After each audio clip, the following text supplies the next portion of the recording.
Hello, everybody, and welcome to another edition of the Chuck Taylor Show. Today, I owe Indiana my deepest apologies. Is this Separation Saturday in the SEC, and we drop our top five for week 8.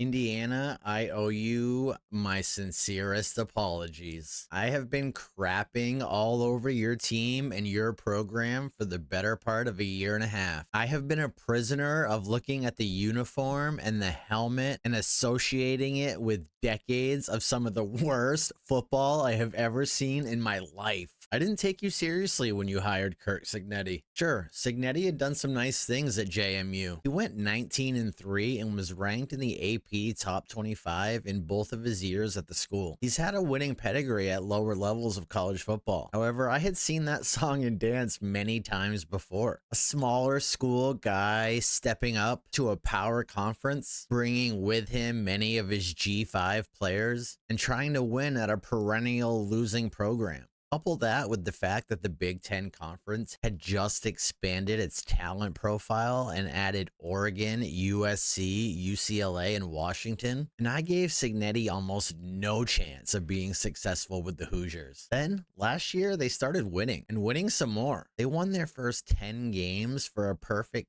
10-0 start. But at the same time, they were doing it against UCLA, Northwestern, Maryland, and Michigan State. It was a marked improvement over their football history for sure, but they eventually lost their two biggest games at Ohio State and against Notre Dame in the college football playoff. They were a vastly better team overall, but as far as a serious national contender, myself and many others felt like they just weren't quite there yet. Coming into this season, I expected their success to be a one-hit wonder. I had them earmarked as one of those teams that was vastly overrated in the preseason polls. As a program, they've chosen to completely throw in the towel on their out-of-conference scheduling, choosing easy wins over vastly inferior competition over any real kind of adversity. It was a bit of an eye-opener when they blew out Illinois in week 4 of the season. The Hoosiers put up 63 points and completely dismantled the Illini. I basically viewed Illinois in the same tier as Indiana. I thought they had a nice little season last year, but I didn't expect them to sustain that kind of success into 2025. However, if you would have asked me who had the better chance, I might have picked Illinois. They were the team returning more starters. They were the team that was supposed to be built on a tough physical defense, and they were sort of poised to take that next step. That win over Illinois, that was an eye-opener. But this weekend against Oregon, that's a complete game changer. It's a program-defining moment when you can go into one of the most hostile environments in all of college football and just sort of dominate and dictate the pace of play and just impose your will and play your brand of football in somebody else's stadium that's just fired up with college game day in the house, a top 10 matchup. To be able to travel on the road and win a game in that way just completely has to change the way you look at Indiana. They were able to maintain their composure as a team after they threw a pick six in the fourth quarter that tied the ball game. The entire team and stadium was injected with new life, and Indiana answered by scoring the final 10 points, including their field goal drive that completely iced the game and didn't give the ball back to Oregon until it was too late. This is a glass ceiling shattering, program altering, monumental win. Indiana had lost 46 straight games to AP top 5 teams. Their only win came in 1967. There are powerhouse programs in the yearly national discussion that would have a hard time going into Oregon and leaving with such an impressive victory. Look, I owe Indiana a huge apology. I'm sorry, Hoosiers. I was wrong about you and your football team. This team is big, tough, mean, and has a physicality that travels well. Having the bigger, stronger team is something you can take on the road into a hostile environment and play your brand of football. They have a team identity that's shared by both sides of the ball, and they're a balanced football team. Cignetti has his team playing complementary football. They're sort of reminiscent of one of those classic Big Ten style football teams. Junior quarterback Fernando Mendoza has been terrific this season. He's completed over 90% of his passes in 2 games. He's thrown for 17 touchdowns to only 2 interceptions and has a quarterback rating of 197.8 for the season. He's quietly worked himself into the Heisman discussion. They have a deep running game and they can lean on multiple guys to keep their legs fresh and grind out the tough yards late in games when opposing defenses are gassing out. Their defense has been tremendous. They held Oregon to 267 yards. They previously held Illinois to 159 total yards of offense. After that game against Illinois, Signetti sort of talked about the kind of football team they are, how they just pounded them and they broke their will. That's what I saw on tape too, and I thought our defensive line could whip their offensive line, and we did. And they came out and played with tempo early, and give him time to throw. He's going to get the ball where it's got to go. And but I think the sacks were huge. The block punt got us going, and then they couldn't stop us. They couldn't match up on the perimeter, and then we broke their will and just pounded them. The team has taken on the personality of their coach, calm, composed, confident, and well prepared. Their experience going to the shoe and the college football playoff a season ago clearly helped this team and the program on and off the field. They are motivated to prove they not only belong, but they have earned the right to continue to compete at that high level. This weekend, they finally proved it. They absolutely have built a team that can play with anyone. Their schedule is suddenly pretty favorable the rest of the way, highlighted by a floundering Penn State team on the road and a suddenly surging UCLA team at home. Indiana has clearly now put themselves in position for a Big Ten championship game appearance and a possible return to the college football playoff. It's time for me and everyone else to take them seriously. That leads me to today's burning question. Are you a believer? Has Indiana done enough to convince you that they're legitimate? Do you think they can compete with Ohio State for a Big Ten championship? And can they return to the college football playoff? Let me know in the comments. After this weekend's performance, I have no choice but to be convinced. Curt Cignetti is highly underrated, and what he's done at Indiana should be so much more of a story. Indiana had just 3 winning seasons in the last 30 years. They went unranked for 25 years between 1994 and 2019. They haven't won a bowl game since 1991. The fact that they have completely rebuilt this program, have immediately changed the culture and produced on the field and emerged as a national contender just 19 games into the tenure of this staff is incredible. They may very well earn their rematch with Ohio State in the Big Ten championship game to try and avenge their loss from a season ago. The Buckeyes are going to have no choice but to take this Hoosiers team very seriously, just like the rest of us. They've earned it. This weekend could be dubbed Separation Saturday in the SEC. The conference still has 3 undefeated teams and 7 other squads sitting with just 1 conference loss. This is another weekend of marquee matchups, and as we get further along, these games are going to start to have a monumental effect on the conference race. These games this weekend could give us a little more separation for the 3 teams at the top and could give us a little bit more clarity on who has the driver's seat to reach Atlanta. Oklahoma, Texas A&M, Texas, and Missouri all have opportunities to take care of business and remain in contention in the second tier of teams with 1 conference loss. It's always any given Saturday in college football, but South Carolina, Arkansas, Kentucky, and Auburn have all struggled thus far. It's not a stretch to think that all 4 hold serve and walk away with victories. Beyond that, we have 3 very intriguing matchups that will have a big say in the conference race. First of all, LSU at Vanderbilt. Vandy has been a great story thus far. They've been hanging around the rankings, and they've earned a level of national respect that I've never seen for the Commodores. It's gotten them to this point, but this week, it feels like they either need to win or they really risk falling out of the race completely. One of these teams is going to emerge from this game and insert themselves into the crowded group of 1-loss teams I just mentioned. It's not out of the question that a 2-loss team will be able to work their way back into the mix, But with the pool of one loss and undefeated teams being so large, it's pretty unlikely. That's why this game is so important. It's in Nashville, it's a noon kick, and it's one of those sneaky games for LSU before back-to-back games against Texas A&M and Alabama. Brian Kelly will have to have his team locked in and ready to play this game. A game that they'll likely get very little credit for winning, but will be torn to shreds if they lose. Vanderbilt, on the other hand, is coming in highly motivated to right the ship after their disappointing loss at Alabama. LSU must contain Diego Pavia and the Vanderbilt offense while trying to find some offense of their own. LSU struggled to light up the scoreboard. They may have to put up points if they want to escape from Nashville with a victory. Georgia versus Ole Miss. Georgia's looking for revenge for last season's loss to the Rebels in Oxford. Not to mention, they've already suffered a defeat to Alabama, and they cannot afford to have 2 conference losses. On the flip side, Ole Miss wants to prove last year was not a fluke. They felt like they were overlooked and left out of the college football playoff.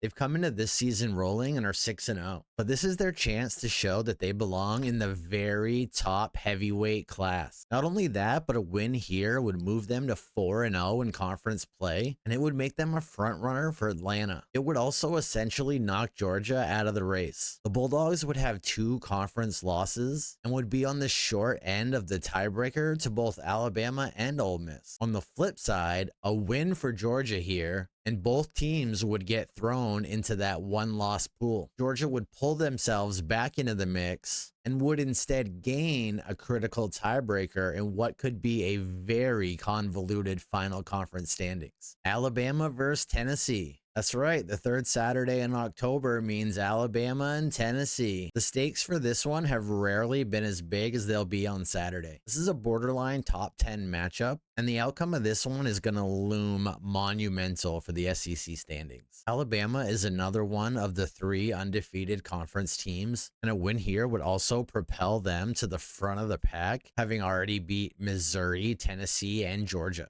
It would keep the trio of undefeated conference teams alive as more teams start to fall out of the race week by week. Tennessee, on the other hand, has only lost a back-and-forth overtime battle to Georgia. They've escaped their last few games with narrow victories and are searching for their marquee signature win. A win by Ole Miss and Alabama essentially makes our trio of contenders pretty clear. However, a victory by Tennessee, especially with a Georgia victory over Ole Miss, and this might not be separation Saturday at all. In fact, the waters might start to get real muddy in the South. Victories by Tennessee and Georgia would put all 4 teams in the one-loss category. That could leave us with Alabama, Tennessee, Oklahoma, Missouri, Texas, LSU, Georgia, and Ole Miss, all with 1 conference loss coming out of week 8, all with various tiebreakers over one another. Texas A&M followed by the SEC Crazy 8's could lead us to one of the craziest stretches of conference games we've seen in recent memory. Playoff expansion led to fears of devaluing the regular season, but that doesn't appear to be the case at all. More teams and fan bases have something to play for and root for down the stretch. We have more teams in contention later into the season than ever before, not just in the SEC, but in all of these conference races. It's what makes college football unlike any other sport and what keeps us coming back for more.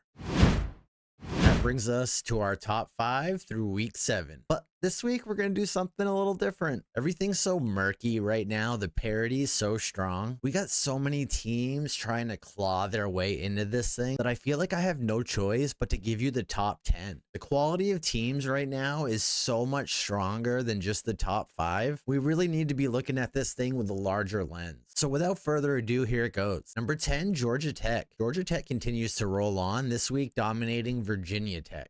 The Jackets had another 268 yards on the ground, playing their brand of football and flexing on their competition. They have a huge game at Duke this week to see who emerges as a serious ACC title contender. The question I posed a few weeks back about who was the better team between Georgia and Georgia Tech doesn't seem so outlandish anymore. Number 9, Ole Miss. The Rebels got all they could handle from a very game Washington State squad traveling across the country to a sleepy Oxford, Mississippi. The early start and non-SEC opponent kept many of the students away from this one, and the players may have been looking ahead to Georgia, but they did escape with the win and improved to 6-0. LSU and Tulane are their signature wins thus far. The schedule really fell into Ole Miss's favor this year, and they can fully capitalize on that with a win in Athens this week. Number 8, Oregon. The Ducks dropped their top 10 showdown with Indiana this weekend, but how far should they drop in the polls? Their win over Penn State doesn't carry much weight anymore. But with the strength of Indiana and the likelihood of them winning out, this very well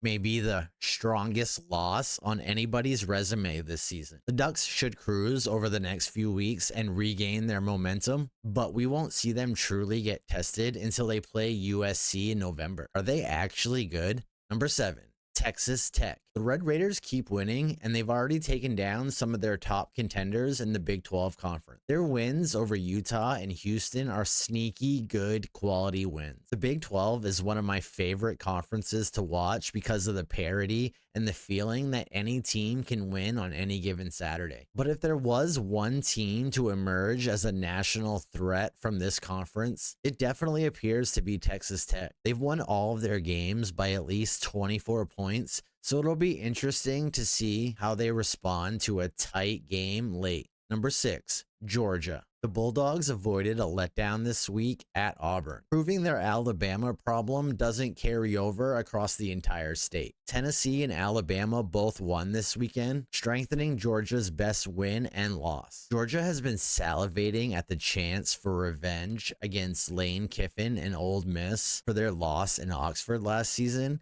and this week, they get that opportunity. Georgia would still need some help to reach Atlanta, but they need to win this weekend to keep their opportunity alive. Number 5, Texas A&M. The Aggies remained undefeated with an impressive home victory against the Gators. The A&M offense came out strong. They leaned on their defense late, and they took care of business to remain one of 3 undefeated teams in the conference. Quarterback Marcel Reed might be one of the most improved players in the entire nation. The Aggies will now have to head out on the road for 3 straight road games after playing 5 of their first 6 at home. This will be the stretch of the season that defines whether they're finally ready to be a serious SEC title contender. Number 4, Alabama. Crimson Tide went on the road and got a high-quality win at Missouri. They ended Missouri's home winning streak. They remained undefeated in the conference, and they moved into our top 5 rankings for the first time this season. The Florida State loss looks really bad, but with games against Tennessee, Oklahoma, and LSU still on the schedule, they have plenty of time to continue to minimize the effects of that loss with more quality wins. Quarterback Ty Simpson also appears to have played himself into Heisman contention. Number 3, Indiana. The Hoosiers got their signature program-defining win this weekend at Oregon. It might be the single most impressive win of the entire season and puts Indiana in the mix for a Big Ten championship, an automatic bid for their 2nd straight college football playoff. IU has never had this kind of success or such a gigantic victory, so it'll be interesting to see how they handle this success moving forward. Number 2, Ohio State. The Buckeyes had a very workmanlike, high-quality win on the road against Illinois. OSU continues to be the most professional, consistent program in the entire nation. They can seemingly set it into cruise control every regular season all the way until the Michigan game. Texas and Penn State aren't the games that we thought they would be coming into the season, so their resume won't be nearly as strong as we assumed. But they're still the defending national champions and no doubt a top contender for the crown again this season. Number 1, Miami. We have the Hurricanes as the top team in the country for the 4th straight week. Despite being on the bye, their collection of quality wins while being dominant on both sides of the ball have made them the most impressive overall team in my eyes. Their wins over Notre Dame and USF look better by the week. They took care of business against in-state rivals Florida and Florida State, and the swagger is no doubt back. They do still have to go on the road to play both at SMU and Pittsburgh. Both teams will no doubt be highly motivated to try to knock off the top team in the nation. That's going to do it for today's episode. Let me know your top 5 in the comments. If you like today's episode, please subscribe to the channel, and hopefully I'll see you on the next one. Later, dudes.